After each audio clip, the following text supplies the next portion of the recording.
Welcome to Lay in the Wood. I'm JT the Brick, the Hall of Famer, Rod Woodson. This is our Divisional Playoff Round podcast. I want to thank everybody, and a quick reminder, hit subscribe, please, and like as we get going, and please share this at the end.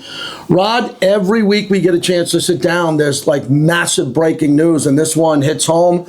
As a former Steeler legend, Mike Tomlin out after 19 years. After he beat John Harbaugh, and John Harbaugh wasn't retained, I didn't think Mike Tomlin would be out. Yeah, I was really surprised, but Mike made that decision. So making the decision that quickly tells me that he already had it made up. Like whatever was going to happen, if it didn't go the way that he wanted it to go, that he would step aside and do it his way. And, you know, that's kind of hard. I mean, you got the two most tenured coaches in the National Football League, and John Harbaugh and Mike Tomlin in the same division. And three teams inside of that division don't have head coaches right now. And one thing I'll say about Mike Tomlin, listen, love John Harbaugh. I listen to John quite a bit. I think John's an outstanding coach. Mike is right in that same category. I did a quality control or an internship there for the training camp.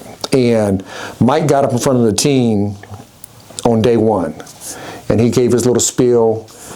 He walked out of the room, and I'm like, yeah, I could play for that dude. Like that dude, like the words he used to lift you up. And people say, can the language get stale? Can the message get stale? And I don't think so, not with him. I don't think with John Harbaugh, those messages do get stale because they have different ways of delivering it.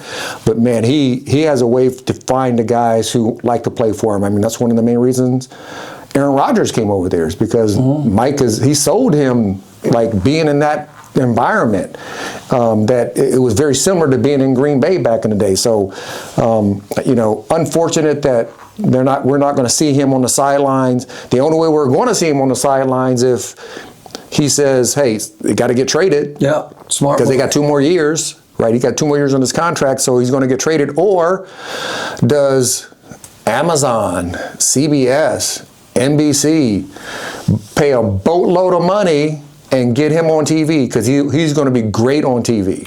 I've said this covering football 30 years and more as a fan. Gruden was great. Gruden went from coaching to the biggest job when it was available, Monday Night Football.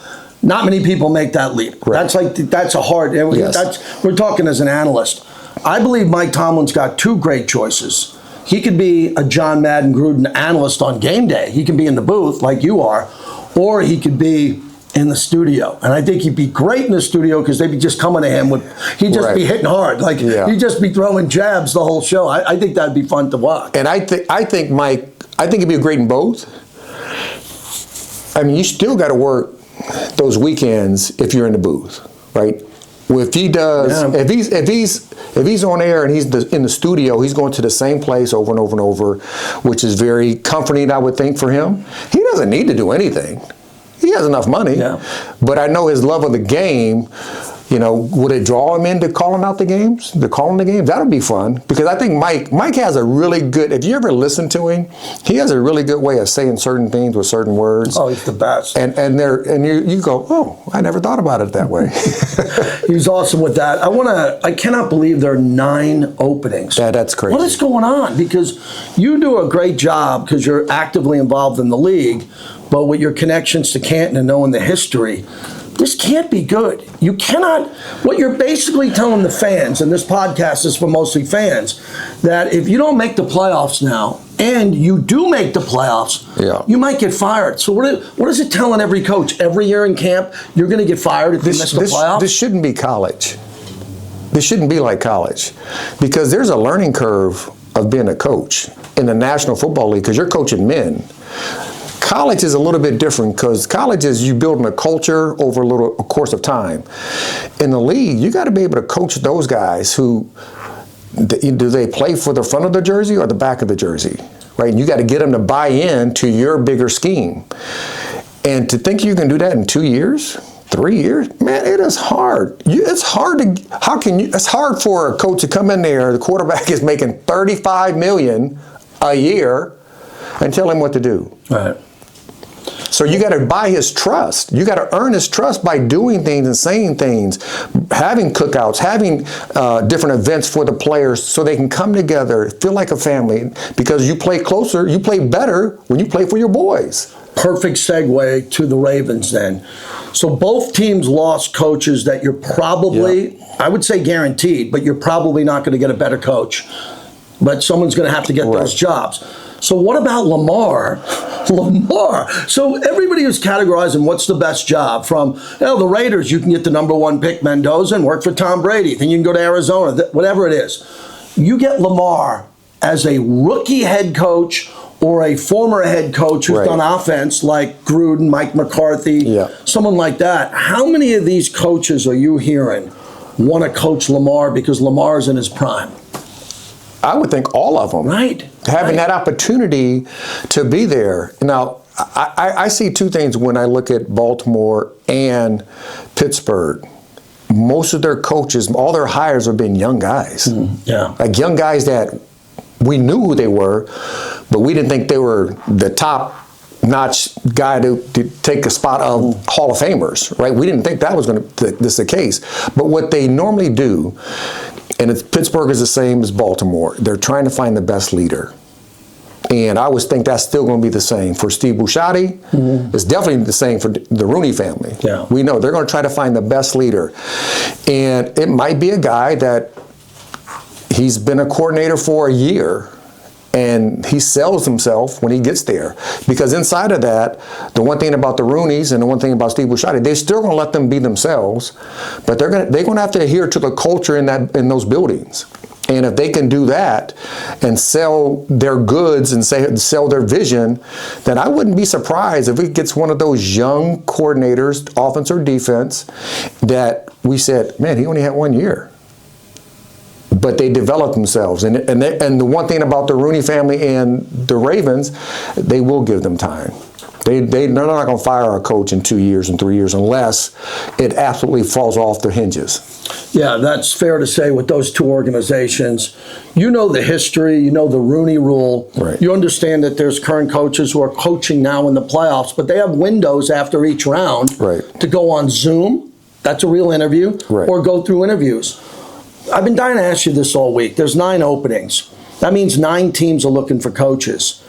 If you don't get your guy in the first 3, this is getting dicey because you might say, I want Clint Kubiak. And then all of a sudden, 5 guys get hired and you're waiting on Clint Kubiak. And then he goes, no, I'm staying. We're in the Super Bowl. I'm going to wait another year because I know there's going to be 5. What happens if you're holding out for your guy and you don't get him, Rod? The hardest thing is, like, there's not 9 coaches ready to be head coaches in the National Football League. There's just not. So you're going to take shots on some long shots, some guys who maybe were coordinators, maybe offense coordinator, maybe special teams coordinator, like John Harbaugh was. So there's going to be some long shots because there's not 9 guys ready in the National Football League, and the landscape itself makes you very uneasy that you always have to win. Even think about LaFleur. Like, there's rumors about, because he's going to have another year in his contract. Like, there's rumors about what happens there. So, I tell you what, you can do all you want to as a coach, and all you really can do is control what you can control. But as a former coach, last one, and you coached in the NFL, when you know your coach got fired, your head coach, and he ain't coming back, and he might not get another job. I'll give you a good example. Pete Carroll, legend, right? If Pete's not going to get hired in this process. Well, Pete had an army of coaches that he brought with him. What happens to, like, John Harbaugh is going to bring his coaches? Here's one, Mike Tomlin. He's out. What happens to Mike Tomlin's coaches? Do we assume we're coming back? No, you can't ever. It's rare. Think about it. Think about the hiring cycle. Most guys bring in their guys. And as much as they've had success in Pittsburgh, whoever gets hired there is going to bring in his guys. And it's going to be done his way with that hiring cycle. So how do the other guys get hired? You're on the Raiders and you're on Pittsburgh and you're on Baltimore and you know you're not coming back. You take your agent to contact the other teams? What's that process like? You have to. So your agent has to be out there working right now. Interesting. In a concept of saying, listen, Yes, I'm still under contract. If whoever is, whatever coaches are under contract with the Ravens or whatever other teams that's been out that's got head coaching openings, all those coaches are under contract with those individual teams still. But as soon as that head coach gets hired and he says no, then they're released and they're going to be gone. So you can't wait. No. Your agent can't wait to see. Yeah, you gotta go in there and make sure that, hey, whoever's coming in or whoever's being talked about in other teams, they could at least have an opportunity to be on another roster as a coach. And that's the hard thing. It's disheartening as it is. It's the reality is it's a dog-eat-dog world in the coaching world. How about the wives? Man, it's tough. How about kids in school? You got a fifth grader and a seventh grader, and you're like... When you're in the coaching world, it's kind of like being in the military. Right, a military dad. You are all over the place in the military. You never know. If they tell you to get up and go, you got to get up and go. So what's a family going to do in the coaching world, in the coaching business? If, hey, dad just got a job. I know we're here in Arizona. Dad just got a job with the Giants as a special team guy. You got to get up and go to New York. That's just, and it's going to be a boatload more expensive in New York than it is in Arizona. Yeah. So everybody has to figure it out, but man, it really is it's one of those days as a assistant coach that you have no control outside of trying to figure out your future and hoping that whoever gets hired in any other spot will put you on their roster. When we come back, we'll get Rod's opinion on the Bills' injuries. How many receivers do they have left? And also, George Kittle is out for the postseason. What does that mean for the Niners on the road in Seattle as we continue on Laying the Wood? Back on Laying the Wood, JT along with Rod Woodson. So we're going to begin with the Buffalo Bills, and this is just crazy. I know you've wanted to talk about this. Tyrell Shavers played with a torn ACL. That's nuts. Gabe Davis is out with a torn ACL. They don't have Stephon Diggs. If you look at the receivers they had over the years, they had some good receivers. Yeah. Those were the guys who were going into Kansas City and going into Baltimore and making plays. Rod, what are they? I mean, practice squad is one thing. How do they survive this? I mean, I think it's going to be tough, especially going to Denver against that defense who has 68 sacks in the season. I mean, this defense, listen, playing against, Jacksonville, and Jacksonville defense was a lot better than we thought it was going to be this year, right?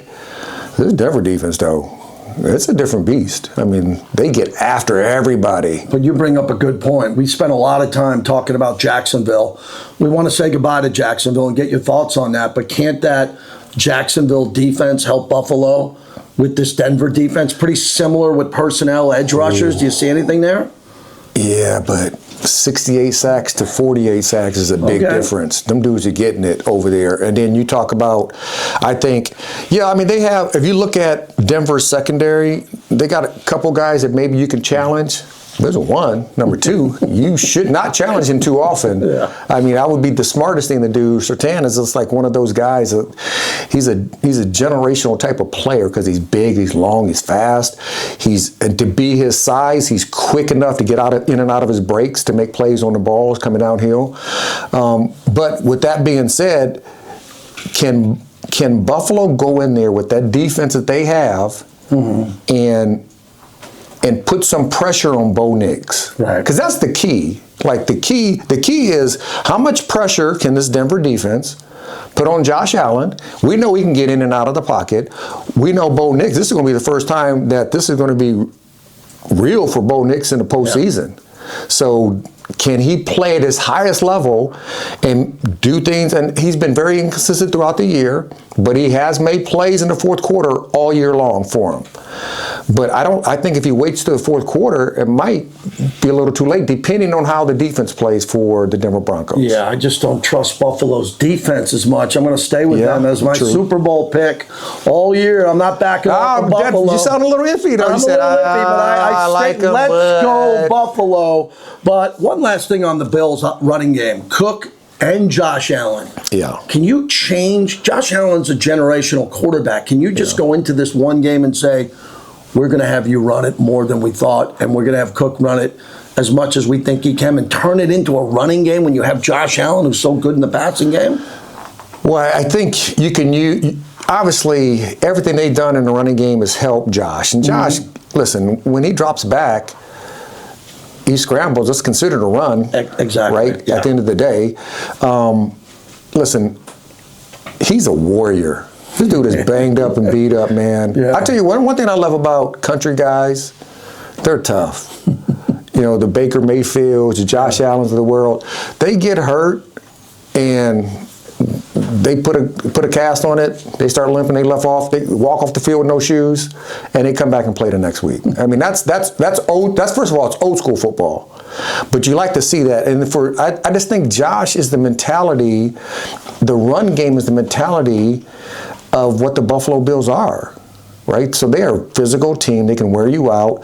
They can, the leading rusher in the league is there. So you try to get him in space, you try to get him the carries he needs to get, but then you can use him as a decoy when you need to. And then one thing about, if you look at their receiving core, and talk about the multiple guys that have been hurt already for the receiving core for the Buffalo Bills, Josh Allen makes that go. He gets those guys open, right? He throws them open. And, the good thing is they've been playing well with that. They trust Josh. Josh trusts every receiver on that roster to give him opportunities to make plays for that offense. All right, that's an early Saturday window. Let's go to the late window on Fox, Niners, Seahawks. Mm-hmm. Look, those teams know each other identically. Now, this is why, and we mentioned this with Buffalo, and I'll say the same thing with the Seahawks, with the Niners. The reason why you want the bye week is so you don't have two players tearing their ACL when they don't have to play, because right. You can't tear your ACL when you have the bye week. So Buffalo did not take care of business. Then they had to go to Jacksonville. Now They got to go to Denver. But George Kittle's gone. And man, George Kittle, but Fred Warner's practice window open. I know. And you've been talking about that for a couple weeks. Well, I mean, it's obviously he's still healing. And if he's going to play, will he be 100%? Probably not. But you're going to take a 80% Fred Warner, right? Getting out there back on a leader, your playmaker. That's what you want. You want guys to motivate the other players out there on a consistent basis. Have an opportunity. Well, how many more opportunities is he going to get to get there and win one, right? And be the leader of that defense. So I like it. I like where they're at. I know they don't look sexy. I know Kittle got hurt. But Purdy was throwing some dimes. Yeah, he's really good. He was throwing some dimes out there with Jennings and all in the receiving core. They did a tremendous job, and you got one of the best running backs in the National Football League. You can get it in the passing. The touchdown to take the lead, when he was offset to the right, he goes through the offensive line, act like he was running a flat route to the left, stuck his foot in the ground, and cuts in front of the linebacker for the touchdown. I was like, that's a really good play call right there, man. Like you don't see that too often. Normally, that is done from the side of where the running back is lined up at. So that we call it F angle. But I don't know what that's called, but he did it from the opposite side. So he goes through the line, opposite side of the field, runs an F angle on the other side of the field, which I haven't seen in my time frame of watching football consistently. So with the Seahawks, another thing I want people to keep an eye on, it's Clint Kubiak calling the plays for Seattle. It's Robert Saleh calling the defense for the Niners. And Saleh at the end of that game, we're talking about Hurts coming down the field with A.J. Brown, Goddard, and Saquon. Yeah. So Saleh's there just waving, going, we dig in and we win this game on this defensive set. That could be an advantage here for the Niners. Robert Saleh's got that defense that's been banged up, really playing Rod with confidence. They are playing well. They are. But I tell you what, that Seattle, if Seattle plays the way they're capable of playing, man, as much respect as I have for Shanahan and Saleh as a defensive play caller, man, I like Seattle. But are you confident with Sam Darnold not having a dud? No, that's what I'm not. But you got to have their 1-2 punch in the run game. They have to stick with the run game. You can't put it all on Darnold. You just can't do that. You can't put it all on Sam. They got the two-headed monster. Yes. They're really good at running the football. And then defensively, they're going to get after you, right? If you look at what Mike McDonald has done to that defense and how they give you a lot of simulated looks. You don't know when they're coming. The secondary has played extremely well. The linebackers have played well. The defensive front has played solid football for them. And you look at what the 49ers have done. I think it's going to be another great weekend of football. Mm-hmm. I think there are going to be close games. I don't think there's going to be any blowouts. And I think the one thing the NFL has said, hey, you know what? This has been very refreshing because there's been weekends in the previous years, the games aren't even close. There's some bad ones. When we come back, the Sunday slate, Texans, Patriots, and the Rams. The Rams at the Bears. Cold weather. Rod knows something about that when we continue on Lay in the Wood. Wrapping it up on Lay in the Wood, JT along with Rod Woodson, our final games here. And as we continue, please subscribe. Hit the subscription button, please, and like, and we'd really appreciate it. Texans, Patriots. I'm going to get my shot here in on the Texans. Too many comparisons to your Ravens defense, the 85 Bears. Yeah. Let's slow down and let's see them get to the Super Bowl before we crown this team one of the greatest defenses of all time. And C.J. Stroud did not look good in that first half of that last game. And then it's a 7-6 game with Pittsburgh in the fourth quarter. It wasn't like he was tearing up. And Pittsburgh was playing awful. Yeah. And it was a close game.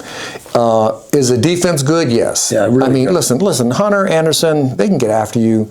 They got 4 different guys in the secondary that have 4 picks or less. I mean, they're playing solid football. But C.J. Stroud, just, I don't know what it was. Some of those, you know how when you're trying to do too much in a play, and I think he tried to do too much instead of protecting the ball. He has to know his defense is so good, don't F it up. Well, is that what the Patriots did with Justin Herbert? Like, when you look at what the Patriots did not have a great game. That was not anything impressive for Drake May compared to what we were used to with this MVP type of year. So before we get to the Patriots, I want your opinion on the Chargers. Before we came in, we were texting back and forth on this. Look, my friend, something's got to give because I'm a Herbert guy. I think his talent level is incredible, but you saw something with his release that you wanted to bring up here that is important as he gets better. I think he's one of the best quarterbacks in the league. But if every quarterback is going to take heat, he has to take heat. Because what he did and what he showed in that game, he made some throws, yes, but that's what every quarterback in the National Football League can do. Every quarterback can make throws in the National Football League. But, man, he was holding onto the ball. He's been hit more times this year than any other quarterback in the National Football League. You can blame it all on offensive linemen if you want to. But if you really know football, it's a combination of both. He held onto the ball too long at times, and the offensive linemen were messing up on their blocking system, right? But with that being said, the one thing I've seen that he does, and if I was a defensive back, I would have been like, man, because he has a long release. So he has a ball up here, he drops the ball as he's releasing the ball. And once, as a defensive back, once you see him drop his hand, that's his throwing motion. His throwing motion is not here. His throwing motion is coming down and back over it, and he's done well with that. But I just think his decision-making prior to him getting sacked, his decision-making of going through his progressions has to increase. We're saying he's one of the best quarterbacks in the league, and he is talently, he is. But he has to prove that in the postseason also. And I know they got rid of Greg Roman after that. I know they got rid of Greg Roman as the OC. But no matter what that's being called, you as a quarterback can make the play come alive.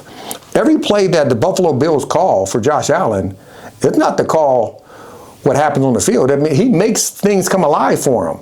And I think Justin Herbert has that type of talent if he can use it consistently. How do they score 3 points after playing all year long? And the Chargers get to the point now with Jim Harbaugh, not Brandon Staley, not some of these other coaches that were done. Right. With Jim Harbaugh, they get on a plane from Los Angeles to Foxborough and can't score a touchdown? It was very surprising. They had opportunities. Yeah, they did. They had opportunities to score touchdowns. And Jimmy, my old roommate, love him to death. Jimmy's that old school type of coach. And Greg Roman fit his system that he wanted when he first got there. Okay. I think he has to go in a different direction. I think with Justin Herbert, you got to let him unleash the football, get him in spread formation, let him throw the ball down the field. I think when we sit here next week that we're going to say whoever won this game, the quarterback had less turnovers. I think both of these coaches can quarterbacks can turn it over. My gut tells me that Drake May will protect the ball a little bit better than C.J. Stroud, but isn't C.J. Stroud? He's got 3 playoff wins. Herbert's got none. He's got 3 wild card wins. This is the next step for Stroud. He has to do it in a hostile environment. Hostile environment with a good defense. And his defensive players should go and tell him what we told Trent Dilfer in 2000. Don't turn the ball over. You don't turn the ball over, we can win. What do you mean you told them that? Is that... we told them, play within yourself. Make your plays. Just don't turn the ball over. Yes, we definitely told him. Well, Shannon or you're on the defensive side with Ray. We all said it. We all said, just don't turn the ball over. And we can score on defense, which they can. I mean, this is a really good defense. They can score on defense if C.J. Stroud doesn't turn the ball over and they can run the ball halfway decent. This defense can win the game for them.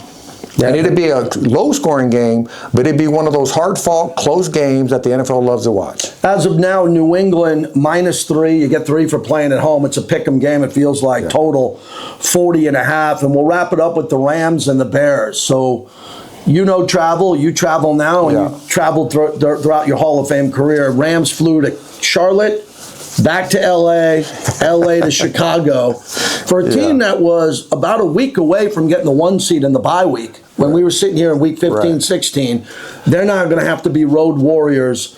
Rams, you were on Bryce Young all year long and gave Carolina a lot of respect. Carolina had a puncher's chance to win that game. Yes, they did. Stafford made some nice pinpoint throws in the first quarter. That last throw for the touchdown, the go-ahead touchdown, was nice. That was a nice throw. But, I mean, to me, Matthew Stafford is the league MVP.